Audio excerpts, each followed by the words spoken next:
کہ یہ حدیث معتمد اور اتھینٹک ہے، اس کے معتمد ہونے میں کوئی کلام نہیں ہے۔ تو اس حدیث میں اللہ کے رسول علیہ الصلوۃ والتسلیم بیان فرماتے ہیں کہ اے لوگو، اللہ تبارک و تعالیٰ نے رمضان کا روزہ آپ پہ فرض کیا ہے، اور اس کی راتوں میں قیام اگر کرو گے تو وہ میری سنت ہے، وہ سننت ان اللہ عز وجل فرض صیام رمضان وسننت قیامہ، اللہ نے رمضان کے روزے فرض کیے ہیں اور میں نے اس کے قیام کو سنت قرار دیا ہے، یعنی کوئی اس رات میں رمضان کی راتوں میں کھڑے ہو کر نماز پڑھے گا تو میری سنت پر عمل کرے گا۔ فمن صامہ وقامہ احتسابا خرج من الذنوب کیوم ولدته امہ، جو رمضان کے روزے رکھے گا اور رات میں جاگ کر قیام کرے گا اخلاص کے ساتھ، اللہ تعالیٰ اس کے تمام گناہوں کو معاف فرماتا ہے اور وہ ایسے ہی ہو جاتا ہے گویا کہ نئے پیدا شدہ بچے کی طرح۔ اس حدیث کی روشنی میں اور جو پہلی حدیث ہم نے ذکر کی، صاف بات واضح ہو جاتی ہے کہ پہلی حدیث عہد مکی کی ہے، پہلا عمل حضور کا عہد مکہ میں تھا کہ پہلے تہجد فرض یا وہ نماز فرض تھی، بعد میں نفل ہو گئی، اور یہاں ابتدا ہی سے ایک نماز حضور فرما رہے ہیں قیام اللیل کی شکل میں جو سنت ہے، ابتدا سے سنت ہے، اور پہلی نماز ابتدا میں فرض تھی، بعد میں سنت ہو گئی۔ بہت ہی اہم پوائنٹ ہے، اس پوائنٹ کو یاد رکھنے کی ضرورت ہے کہ وہ نماز ابتدا میں فرض تھی، بعد میں نفل ہو گئی۔ یہ نماز مدینے آنے کے بعد شروع سے ہی سنت نماز کے طور پر جانی گئی۔ دوسری بات، تہجد کا وقت بخاری اور مسلم کی روایت سے متعلق بخاری نے غالباً معلقات میں ذکر کیا ہے اپنے، اور امام مسلم نے ذکر کیا۔ حضرت عائشہ فرماتی ہیں حضور کا عمل، قالت کان یحب الدائم قلت ای حین کان یصلی، سرکار تہجد کی نماز کب پڑھا کرتے تھے پوچھا گیا تو فرمایا اذا سمع الصارخ قام فصلی، جب بانگ دینے والے، یہ ہو سکتا ہے کہ مرغے کی آواز، یا مؤذن جب اذان دیتا تھا، جیسا کہ ایک دوسری روایت میں یہ صراحت ہے ابن عباس کی روایت میں کہ جو مؤذن جب اذان دیتا تھا تو اس وقت حضور پاک علیہ الصلوۃ والتسلیم فجر پڑھتے تھے، اور اس سے پہلے اذا سمع الصارخ قام فصلی، یعنی رات کے اخیر حصے میں جب کسی کی آواز، عام طور پہ مرغے کے بانگ کی آواز سنتے تو آپ بیدار ہو کر قیام کرتے۔ اور یہ قیام کیا تھا؟ یہ جو ابھی ہم نے ذکر کی،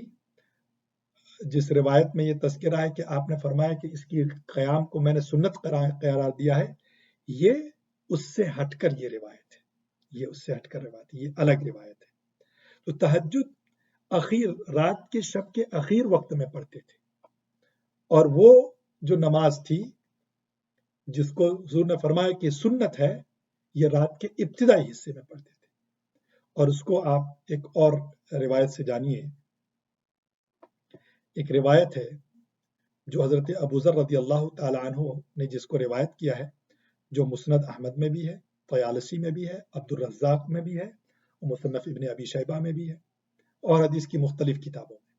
اس میں اللہ کے رسول صلی اللہ تعالی علیہ وآلہ وسلم سے حضرت ابو ذر کہتے ہیں کہ ہم نے رمضان کے دنوں میں روزے رکھے، اور جب رمضان کا اخیر کا عشرہ آیا، 24ویں کی رات ہوئی، تو حضور پاک علیہ الصلوۃ والتسلیم نے ہمیں ایک نماز پڑھائی،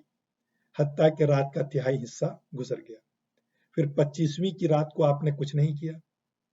26ویں کی رات کو پھر آپ نے نماز پڑھائی، حتیٰ کہ رات کا ایک آدھا حصہ گزر گیا۔ پھر ہم نے عرض کیا یا رسول اللہ،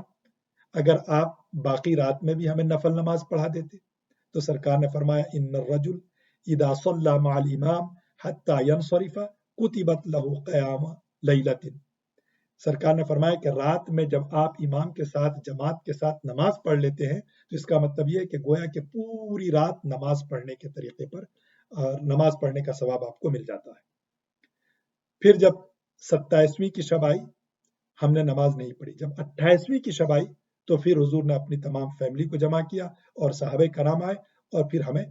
نماز دیر تک پڑھائی، اور ہم نے یہ خیال کیا کہ شاید سحری کا وقت ختم ہو جائے گا اور ہم سحور نہیں کر سکیں گے،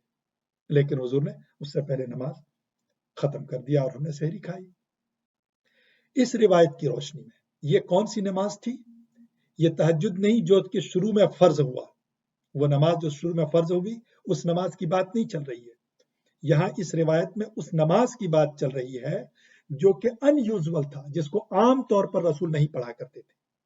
بلکہ خاص طور پر رمضان کے اخیر عشرے کے 3 راتوں میں ہی حضور نے یہ نماز پڑھی ہے، 3 راتوں میں ہی، اور رات کے ابتدائی حصے میں آدھی رات تک نماز پڑھی ہے، آدھی رات تک، پہلے ابتدائی حصے میں، پھر آدھی رات تک، اور تیسرے دن تھوڑی اور لمبی کر دی اس نماز کو کہ سحر کا وقت ہو گیا۔ جبکہ تہجد کے لیے یہ ہے مستحب کہ آپ کو سونا ہے، سونے کے بعد جو نماز پڑھتے ہیں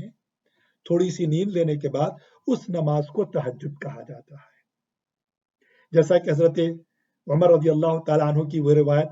جس میں آپ نے جماعت پر لوگوں کو اکٹھا کر دیا، حضرت ابی بن کعب کی سربراہی میں آپ نے لوگوں سے کہا کہ آئیے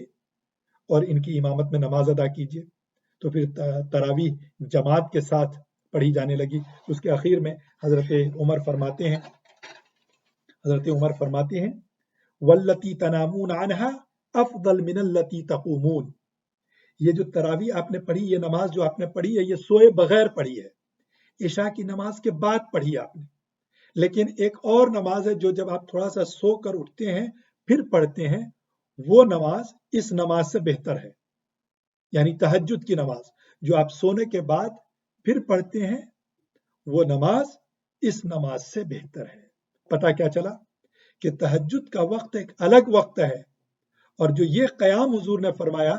یہ ایک الگ قیام تھا، یہ ایک الگ نماز تھی، اس کا وقت الگ تھا، یہ رات کے ابتدائی حصے میں پڑھی گئی، یہ رات کے آدھے حصے میں پڑھی گئی، اور پہلے ابتدائی حصے میں، پھر آدھے حصے تک، پھر تیسرے دن حضور نے اس کو سحور تک پڑھا۔ تو دونوں کے اوقات میں بھی فرق ہے، دونوں کے اوقات میں بھی فرق ہے۔ پھر اگر بات کریں حضرت عائشہ رضی اللہ تعالی عنہا کی اس روایت سے متعلق جس میں آپ نے فرمایا کہ آپ نے 11 رکعت سے زیادہ کوئی بھی نماز رات میں نہیں پڑھی آپ نے، تو حضرت عائشہ ایک روایت میں 11 رکعت کہتی ہیں، ایک میں 13 رکعت کہتی ہیں، یہ سب بخاری مسلم کی روایت ہے۔ اور حضرت عبداللہ ابن عباس سے 3 روایتیں مروی ہیں جس میں انہوں نے 13 رکعت کا تذکرہ کیا ہے۔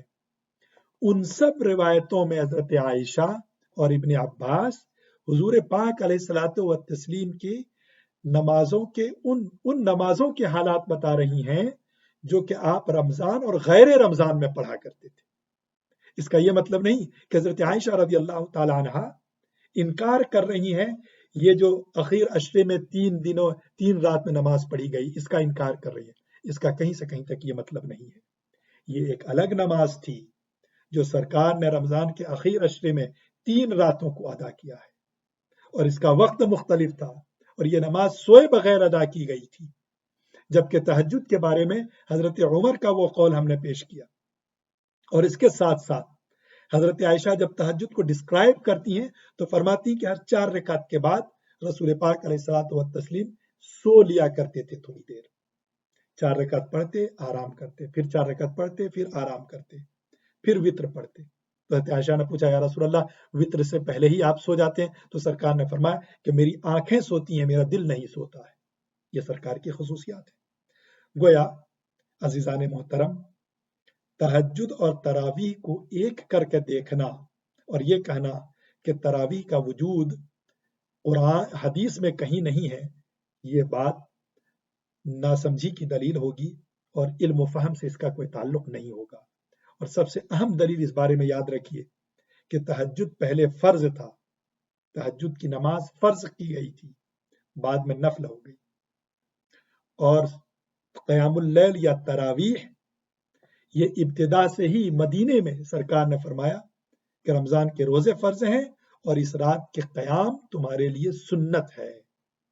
ایک بنیادی فرق ہے، اور وقت کے اعتبار سے بھی فرق ہے۔ اللہ تبارک و تعالی ہمیں حق سمجھنے اور اس پر عمل کرنے کی توفیق عطا فرمائے، حدیث رسول صلی اللہ تعالی علیہ وآلہ وسلم کو پڑھنے، سمجھنے اور اس پر عمل کی توفیق عطا فرمائے۔ ھذا باللہ التوفیق، والسلام علیکم